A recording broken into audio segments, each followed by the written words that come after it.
Hey guys, it's PokeDude. I'm back with another Fake Grand Order tips and trivia video.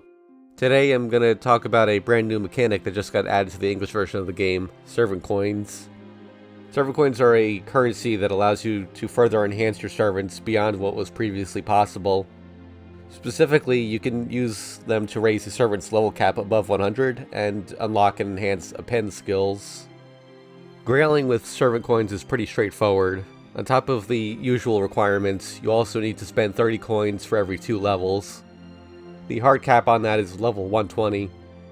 Keep in mind before you start this set, it requires a lot of EXP to get levels past 100. Going from level 100 to 101 is comparable to what it would cost to get from level 1 all the way up to level 90. You should definitely save your 5-star embers for this part of the leveling process. As for append skills, they're a new kind of passive skill. Every servant gets 3. Each one requires 120 coins to unlock, followed by the standard enhancement materials to level them up.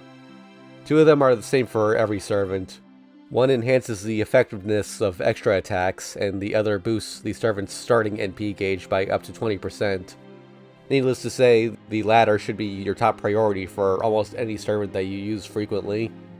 The third append skill will vary from servant to servant.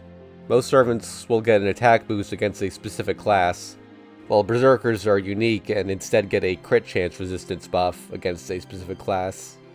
The attack boost usually won't correspond to a class that the servant already has an advantage against, so it tends to be more of a situational perk rather than something to rely heavily on. Now that you know what servant coins are used for, you might be wondering how to get them.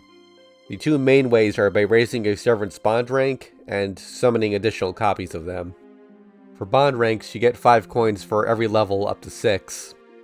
Levels 7 through 9 give 10 coins each, and levels 10 and up give 20.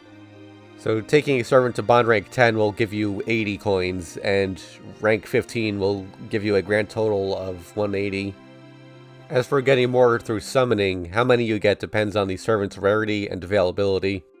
1 stars will give you 2 coins each, 2 stars get 6, unlimited 3 stars get 15, story locked and event limited 3 stars, as well as unlimited 4 stars get 30.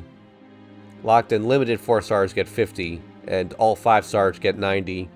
However, it should be noted that welfare servants from events do not give you coins in this way. Anyway, if you crunch the numbers on this, you'll discover that it is in fact impossible to acquire enough coins to get a servant to level 120 and unlock other append skills with just 5 copies of them. Even a 5-star would require at least NP6 to completely max them out, never mind lower rarities. As such, you shouldn't aim to max out all of your favorite servants with this mechanic. My personal recommendation is to first get the starting NP boost, followed by levels, then pick the other 2 skills depending on how useful the class advantage is for that particular servant. Now, the devs have stated that servant coins would be available through other means in the future, but at the time of editing this video, the only example of that in the Japanese version of the game is welfare servants getting enough coins from the event shop to max them out if they were also to reach bond rank 15. Aside from that, I would advise against trying to take your gold servants to the absolute max.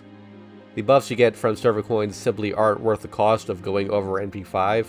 Basically, do it for love, not for meta. Oh, and there is one other thing that can be done with servant coins in the Japanese version of the game. It's possible to exchange 2,000 coins of any type for a Grail up to twice a month. Best done with excess coins for servants that you have no interest in boosting. However, this feature is tied to a main story progression, so we're unlikely to see it in the US version until the end of 2023. In any case, that pretty much covers the subject of servant coins. Thanks for watching. If there's a subject you'd like to see me cover, leave a comment and I'll consider it. And if you'd like to help support the channel, please check out my Patreon and Ko-fi pages. See you next time.